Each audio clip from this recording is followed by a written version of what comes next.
से हमने वो 12 घंटे की एक रिकॉर्ड YouTube पे बनाने की कोशिश की और बहुत ही शानदार तरीके से हम उसमें कामयाब हुए और यहाँ से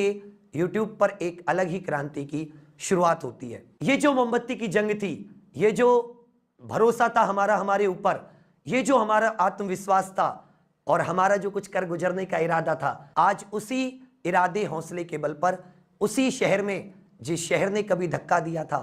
उसी शहर में एक बड़ा ऑफिस है, 100 से अधिक लोगों की एक टीम है और उस टीम को चलाने के लिए जितने भी साधन रिसोर्सेज की आवश्यकता है वो सारे के सारे रिसोर्सेज हैं। ये सब कुछ मुमकिन हो पाया है तो उसी मेहनत और उसी हौसले की वजह से, वही हौसला जिससे मैं मोमबत्ती की रोशनी में अपनी किस्मत ढूंढा करता था, वही हौसला जो बार बार गिरने के बावजूद मुझे उठने के लिए, दोगुने उत्साह से उठने के लिए मजबूर कर देता था, वही हौसला जिसने मुझे कभी टूटने नहीं दिया। तो एक बार मैं फिर से आपसे वही क्वेश्चन पूछूंगा